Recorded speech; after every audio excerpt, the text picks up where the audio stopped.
Hey guys, this is Kat with Cat Geckos, and I have something really fun to share with y'all. So first off, I'm going to be at the Dallas NARBC show. That's going to be this weekend, March 7th through 8th, I think it is.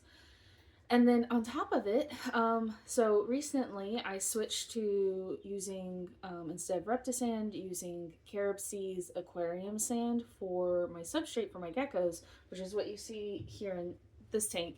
And at the recommendation of another breeder, super awesome girl named Jennifer Wood. And when I was trying to do some research on like where can I buy it in bulk, because I'm learning through a lot, and with the geckos hatching season that's coming up, I was going to need more.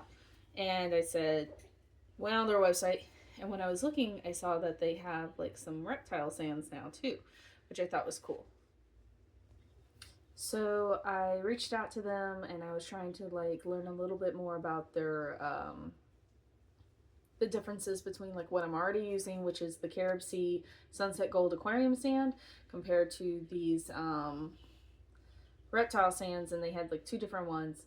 So they kind of gave me some information, and they were super nice and willing to send me this lovely 30-pound box of stuff to try. So this is my first time I get to do an unboxing video for my geckos, and I'm pretty excited. So thank you to Carib Sea for being willing to send this to me.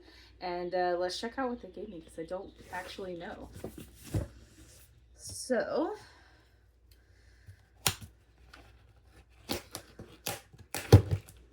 I'm gonna open it up and see what we got.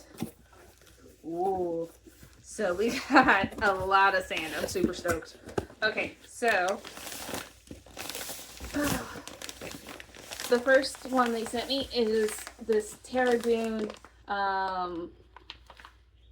It's a black one. So one of the things I thought was really cool is that they make sure all of the sand is rounded instead of different types of little shapes, and for two things. So these guys have fairly sensitive skin, because again, they're used to rolling dunes, loose sand, all that jazz. And they may occasionally ingest a little bit of it.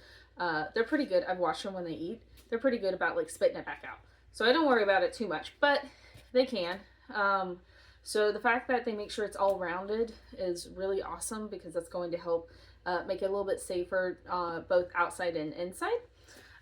They also make sure that there's no added dyes or anything, so all of it's based on the type of rock it is. So like I mentioned, they have the Terra Dune, and there was like another one too that my brain can't remember. And they mentioned that the Carib Sea Aquarium Sand is also pretty similar. So it looks like they've sent me a couple bags of different sands to try. So this one is the black one. So I don't know how well you can see, but that's kind of what it looks like. They also sent me a bag of this tan one, so it looks like it's the same kind of stuff. Maybe a slightly finer grain, because again, like I mentioned, it's all it's like the color's natural, so I think the rock type is slightly different. And I'll definitely go back and double check all this for sure. So this is the tan one. So you can see, hopefully you can, which this looks very similar to what they're currently on.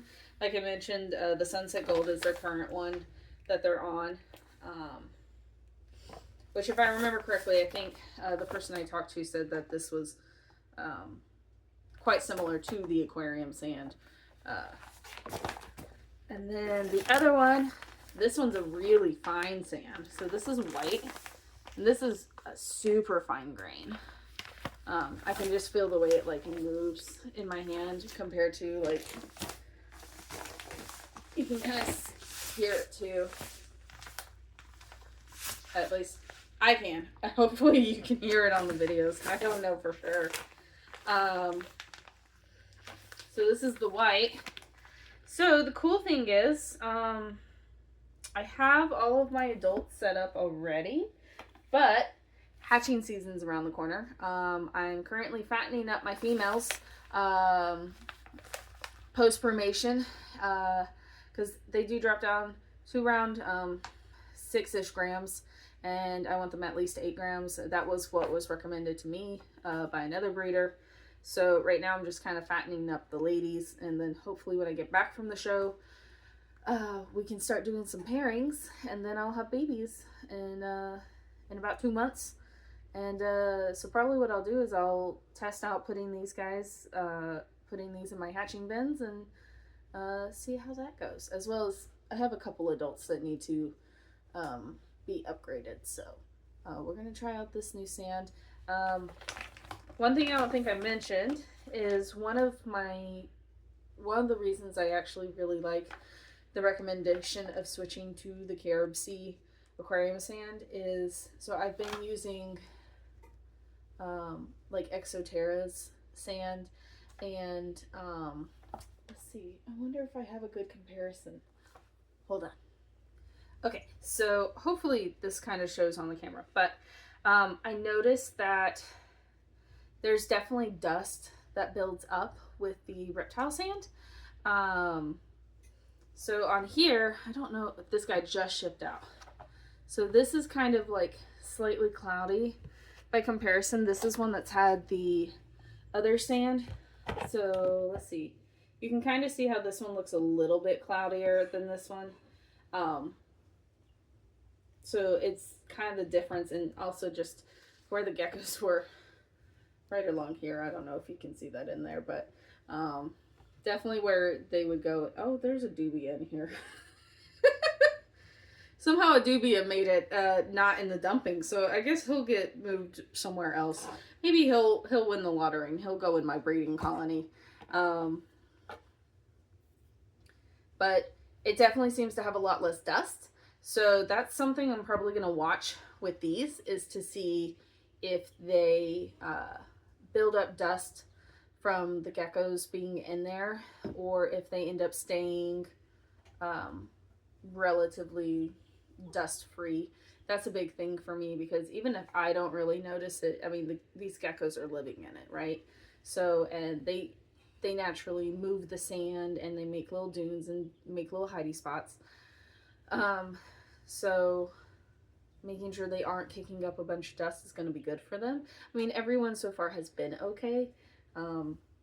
But for me personally, I also just like having the clear tubs, because then it's easier to see my geckos, and I like watching them, and they start associating me with food, so then they come up looking for food, which is great for you guys when you purchase them, because then you have cute little geckos that want to come up and interact with you. And who doesn't love when their geckos come up and interact with them? The 2 males in here don't do that. My girls, absolutely. So that's definitely a big thing I'm gonna watch. So I'll definitely check back in once I really get to test out these new sands, and I'll let you guys know what you think.